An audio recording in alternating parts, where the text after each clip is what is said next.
میں ان 4 باتوں کو وہ حیثیت دیتا ہوں کہ جیسے یہ آئین کا بنیادی ڈھانچہ ہے،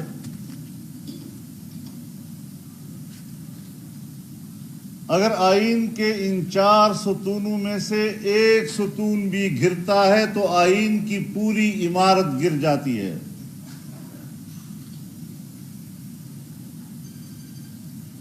سب سے پہلے یہ ملک اسلامی،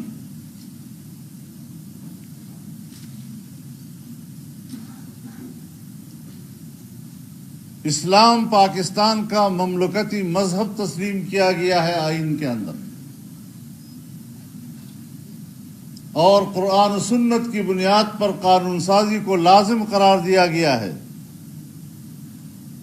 یہ پہلا اصول ہے۔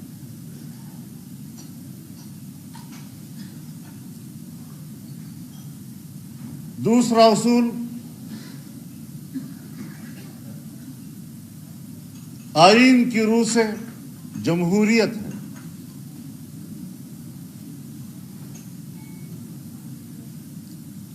دنیا میں جمہوریت کی کوئی متفقہ تعریف موجود نہیں، اور صرف اسی کو ایک متفقہ نقطہ کہا جاتا ہے کہ مملکتی نظام میں عوام کی شراکت۔ اب مملکتی نظام میں عوام کی شراکت کی شکل کیا ہونی چاہیے؟ دنیا کے مختلف ممالک میں اس کی صورت اور ہے، سو ہمارے ہاں بھی اس کی ایک شکل موجود ہے جس کا تعین ہم نے اپنے آئین میں کیا ہے۔ اور تیسری چیز کہ یہ ملک وفاقی ہوگا، اور وفاق کے زیر انتظام 4 یونٹوں کا ذکر ہے، 4 وحدتوں کا ذکر ہے، اور چوتھی بات یہ کہ یہاں پر نظام وہ پارلیمانی ہوگا۔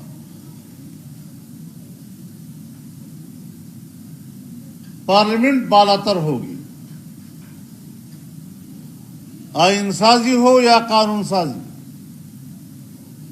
آئین میں ترمیم ہو یا قانون میں ترمیم، اس کا اختیار صرف عوام کے منتخب اسمبلیوں کو ہوگا۔ اب یہ وہ 4 بنیادی اصول ہیں جس کو ہم سن 1973 کے آئین کے ستون کہتے ہیں، اور سن 73 کا آئین، اس کو ہم ایک میثاق ملی سے تعبیر کرتے ہیں۔ ملک کے اندر صوبے موجود ہیں، ملک کے اندر قومیتیں موجود ہیں، ملک کے اندر صوبوں کے اپنے وسائل ہیں، ان وسائل کی اپنی شناخت ہے، خطے ہیں، ان خطوں کی اپنی شناخت ہے، ان کے وسائل کی اپنی شناخت ہے، اور اس حوالے سے ہر خطہ، ہر صوبہ اور ہر صوبے کے عوام، وہاں کے بچے اپنے وسائل کے خود مالک ہوں گے، اور اپنے وسائل پر سب سے پہلے حق ان کا ہوگا۔ ہم نے آئین میں اصولی طور پر اس کو تسلیم کیا، لیکن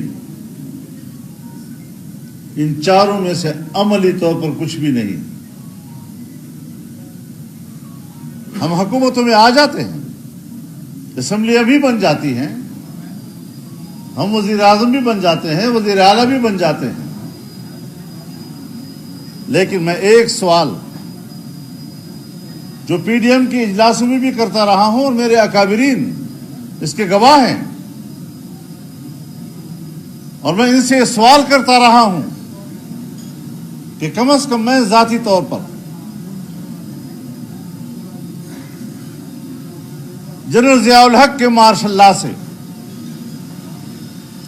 جمہوریت کی جنگ لڑ رہا ہوں۔ اس سے پہلے کی تحریکوں میں نے کچھ مشاہدات بطور طالب علم کے کیے ہیں، لیکن اس کا باقاعدہ حصہ نہیں تھا، نہ میری وہ عمر تھی۔ جنرل ضیاء الحق کے مارشل لائی دور سے لے کر آج تک ہم نے جمہوریت کی جو جنگ لڑی، آمریت کے خلاف جنگ لڑی، ذرا نتیجے کے لحاظ سے مجھے بتا تو دو کہ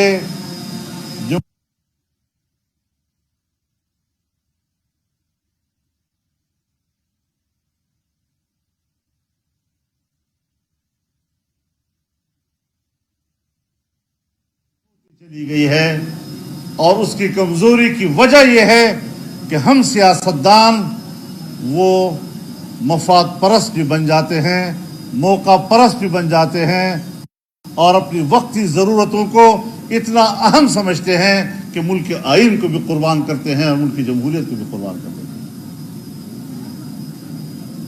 کچھ ہمیں اپنی غلطیوں کی طرف بھی دیکھنا چاہیے۔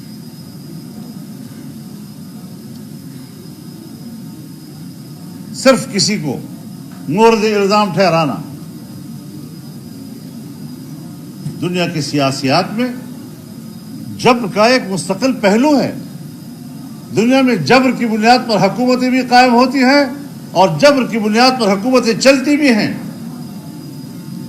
لیکن جبر سے انصاف کی طرف لانا، عدل کی طرف لانا، اس کے لیے جب تک سیاستدانوں کا کردار نہیں ہوگا اور مؤثر کردار نہیں ہوگا، ایک کمٹمنٹ نہیں ہوگی، میں نہیں سمجھتا کہ خواب کبھی شرمندہ تعبیر ہو سکے۔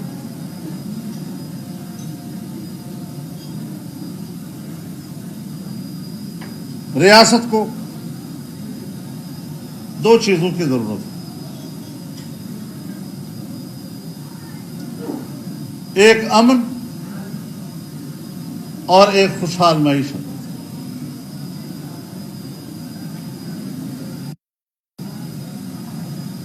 جب ہم لفظ امن استعمال کرتے ہیں تو یہ تین حروف کا ایک سب سے چھوٹا لفظ ہے،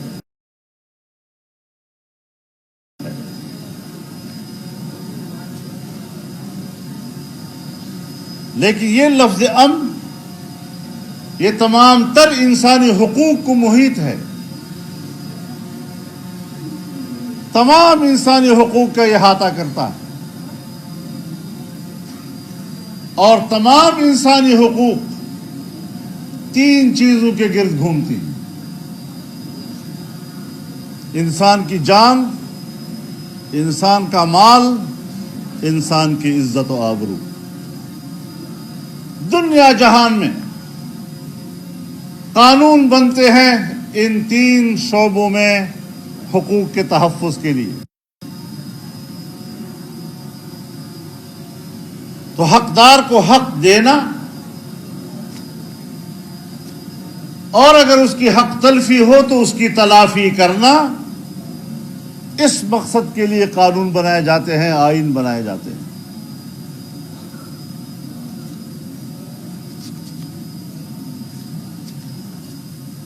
اور جب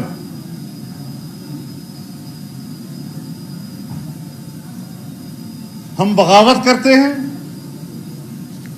جبر کرتے ہیں، حقوق پر ڈاکہ ڈالتے ہیں، غلط پالیسیاں بناتے ہیں، تو پھر نتیجے میں ہمیں دو سزائیں ملتی ہیں، ایک بھوک کی صورت میں اور ایک بد امنی کی صورت میں۔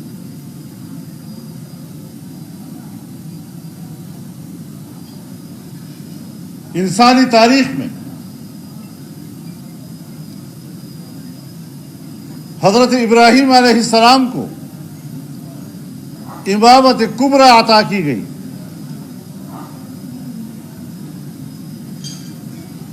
اللہ تعالی نے فرمایا انی جاعلک للناس اماما، میں تمہیں ساری انسانیت کا امام بنانے والا ہوں۔ اتنے عظیم منصب پر فائز ہونے کے بعد اب آپ کی ترجیحات میں فرق آ گیا، ذمہ داریوں کے حوالے سے۔ وہ حضرت ابراہیم جو شرک کے خلاف لڑتے رہے، توحید کی بات کرتے رہے، رب سے اپنے بندے کا رشتہ جوڑ رہے تھے، بتوں کو توڑ رہے تھے اور اس کی پاداش میں آگ میں جھونک دیے گئے۔ آج انسانیت کی امامت کا منصب عطا ہونے کے بعد نئی ذمہ داریوں کا احساس ہوا تو اللہ تعالی سے یوں مخاطب ہوتے ہیں، وَإِذْ قَالَ إِبْرَاهِيمُ رَبِّ اجْعَلْ هَٰذَا بَلَدًا آمِنًا وَارْزُقْ أَهْلَهُ مِنَ الثَّمَرَاتِ۔ اس شہر کو امن کا شہر بنا دے،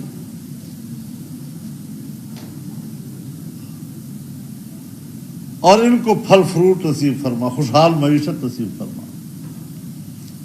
لیکن آپ نے خوشحال معیشت مانگی من آمن منہم باللہ والیوم الآخر، جو اللہ پر ایمان لاتا ہے، یوم آخرت پر ایمان لاتا ہے۔ لیکن اللہ نے فرمایا کہ نہیں، قال ومن کفر فأمتعہ قلیلا، جس نے میرا انکار کیا دنیا میں اس کو بھی دوں گا۔ یعنی معیشت پوری انسانیت کے لیے برابر کا حق ہے۔ ایک ملک کے اندر ہر عقیدے اور ہر فکر سے وابستہ ہر انسان کے معاشی حقوق اور انسانی حقوق برابر ہو جاتے ہیں۔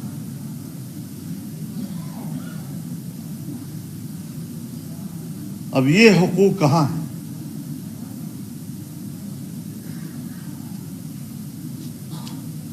اور جب ہم اللہ تعالی کی نعمتوں کا انکار کرتے ہیں، کفران نعمت کرتے ہیں، تو خود رب العزت فرماتے ہیں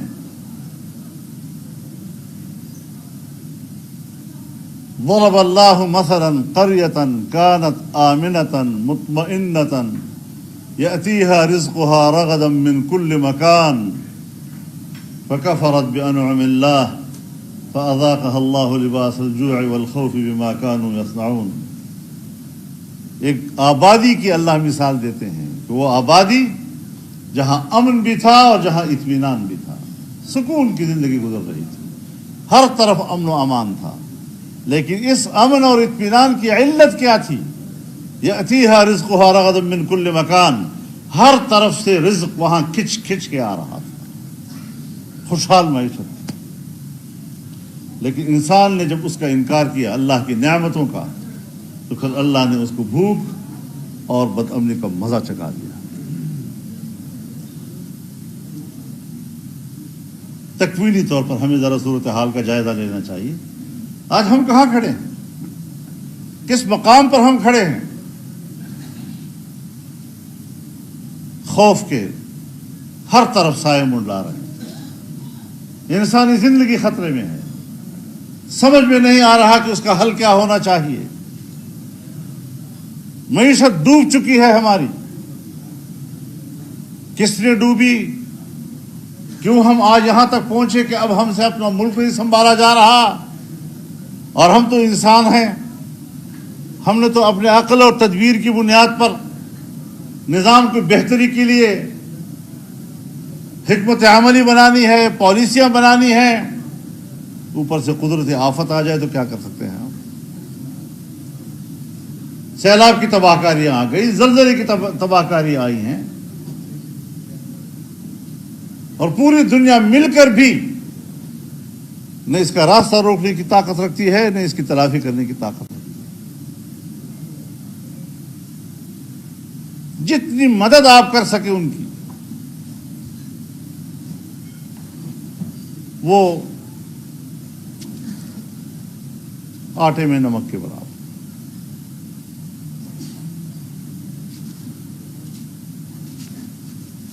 الحمدللہ ہمارے ملک میں بہت کچھ ہے،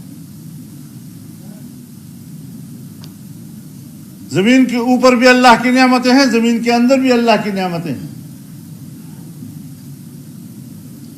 لیکن ہمیں اس پر اختیار نہیں ہے۔ بلوچستان میں کیا کچھ نہیں ہے.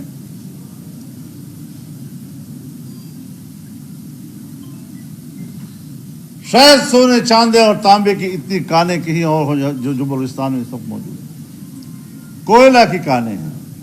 چولستان آپس کا بھرا ہوا ہے. وزیرستان ایشیا کا سب سے بڑا ذخیرہ ہے اس وقت, جہاں سونے چاندی اور تانبے کے کانے بھی ہیں اور جہاں پر گیس بھی نکل آئی ہے کرک میں. اب آپ بتائیں کہ یہ قوم کی چیزیں ہیں, اس ملک کی چیزیں ہیں. 75 سال ہمارے ہو گئے, ہم اپنی ملکیت کو ہاتھ نہیں لگا سکتے. اپنی ملکیتوں پر ہمارا اختیار نہیں ہے. اس انداز میں جو ہم زندگی گزار رہے ہیں, یقیناً ہم سب کو مل کر سوچنا ہے.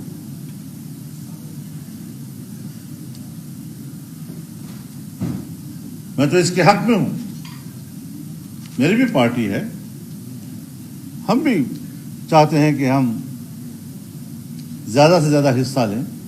محمود خان ہم سے زیادہ حصہ لینا چاہتا ہے, مینگل صاحب بھی خواہش رکھتے ہیں, ادھر کھوڑا صاحب تو پھر سب کچھ لینا چاہتے ہیں.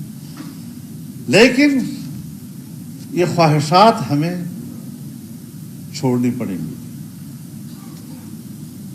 جس طرح آج پاکستان کی تاریخ کا سب سے بڑا اتحاد حکمران ہے, ان کو سر جوڑ کر سوچنا پڑے گا. اس میں بڑے سوچ فکر والے لوگ ہیں, ماہرین ہیں, ماہرین اقتصادیات ہیں, اور ہر طبقے کو مطمئن کرنا پڑے گا. بھوکا آدمی لڑتا ہے. پھر جب یہ سی پیک کا منصوبہ ہو رہا تھا تو کچھ معاملات ایسے آ گئے تھے کہ مجھے خود چائنا جانا پڑا اور وہاں کی قیادت سے بات کرنی پڑی. تو ان کا سب سے بڑا سوال یہ تھا کہ آپ کے ملک میں تو دہشت گردی ہے اور ان راستوں سے ہم گزریں گے تو یہ تو خوف ہوگا, اور کیسے یہ کامیاب ہوگا اتنا بڑا منصوبہ. تو میں نے ان سے کہا کہ جی آپ تو کمیونسٹ لوگ ہیں اور کمیونسٹ آف پارٹی چائنا کی حکومت ہے یہاں پر, اور آپ کا عقیدہ یہ ہے کہ معدہ خوشحال ہے تو سب ٹھیک ہے.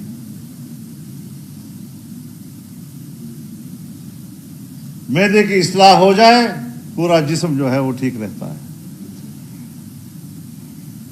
تو آپ اس پسماندہ علاقے سے جب اتنا بڑا منصوبہ گزاریں گے اور اس سے جب لوگوں کے روزگار کے مواقع پیدا ہوں گے اور لوگوں کی معیشت بہتر ہوگی تو وہی اس کا علاج ہوگا نا.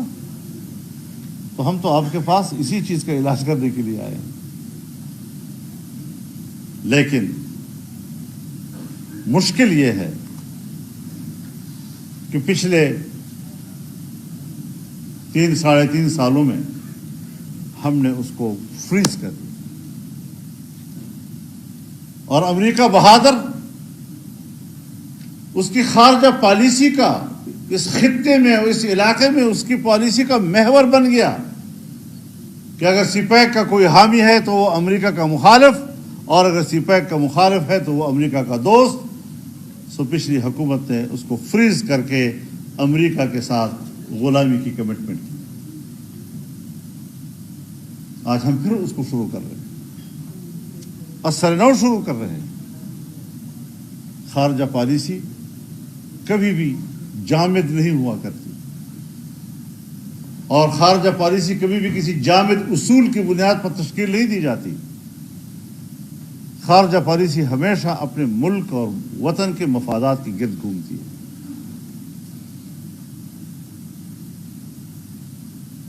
ہم انڈیا کے ساتھ بھی تجارتی تعلقات بنائیں تو ظاہر ہے ہمارے سامنے اپنے ملکی مفاد ہوگا. ایران کے ساتھ, افغانستان کے ساتھ, کسی زمانے میں افغانستان جنوب ایشیا کا دروازہ تھا، لیکن آج ہم پاکستان کو بھی اس کا دروازہ تصور کرتے ہیں۔ افغانستان اور پاکستان کی باہمی شراکت اور باہمی اعتماد اس پورے خطے میں امن و استحکام کا ذریعہ بن سکتا ہے، لیکن سن 1980 سے لے کر آج تک وہاں اضطراب ہے، بے قراری ہے۔ کب استقرار آئے گا، کب استقلال آئے گا، کب صورتحال ایسی بنے گی کہ ہم افغانستان کا استفادہ کر سکیں اور ہمارا استفادہ کر سکیں؟ ہم آج بھی ان فلسفوں میں گم ہیں۔ افغانستان میں حکومت ہے بھی اور نہیں بھی ہے۔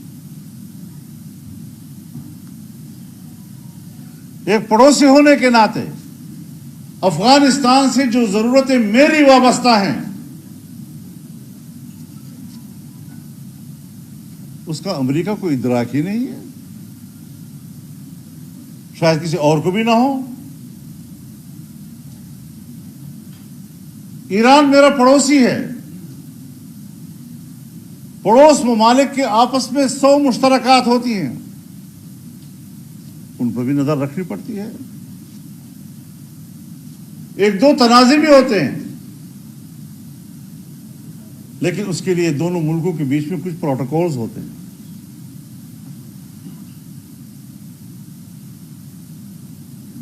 آپ تعلق بھی چاہتے ہیں، دونوں کا بہتر تعلق اور دونوں کا استحکام، ایک دوسرے کے لیے مفید بھی تصور کرتے ہیں، لیکن پھر اس کو تسلیم کرنے میں ہچکچاہٹ بھی محسوس کر رہے ہیں کہ اوپر سے ابھی اجازت نہیں ملی۔ جب ہم اپنے مفادات کو اوپر کی اجازت سے وابستہ کر لیں، کس طرح یہ ملک آزاد ہوگا؟ کس طرح اس ملک میں جمہوریت کا استحکام ہوگا؟ کس طرح ہماری معیشت بہتر ہوگی؟ اور کس طرح ہمیں ایک پرامن ماحول ملے گا؟ ضرورت اس امر کی ہے کہ ہم ان امور پہ غور کریں، ان کی طرف جائیں۔ آج اگر ہم سردار عطا اللہ خان مینگل کا نام لیتے ہیں، آج وہ دنیا میں نہیں، لیکن سردار اختر جان صاحب اور ان کے رفقا نے ان کی یاد میں اس ریفرنس کا انعقاد کر کے کہ جس طرح ہم جو بڑوں کے جانشین کہلاتے ہیں یا ان کے وارث کہلاتے ہیں، اپنے بڑوں کو زندہ جاوید بنانے کے یہی طریقے ہیں۔ ان کی زندگی کو سمجھو، اس پر لکھو، اس پر بولو، تاکہ نئی نسل کو ان کے افکار اور خیالات منتقل ہو سکیں۔ اور پھر ان کی مرضی، ان میں وہ کون سی اچھی چیز چنتے ہیں، اور اگر ان کو کوئی چیز ناپسند ہے اس کو چھوڑ دیتے ہیں۔ خود ما صفا ودع ما کدب، ستھری چیز کو اٹھاؤ، اور اگر اس پر کوئی گرد و آلود ہے اور آپ کی نظر میں وہ قابل استعمال نہیں، چھوڑ دو، آپ کی مرضی ہے۔ لیکن ہم اکابرین کی جدوجہد اور قربانیوں سے بہت کچھ سیکھ سکتے ہیں۔ تو اس ملک کے لیے آئین بنانا، میثاق ملی، قانون کی بالادستی،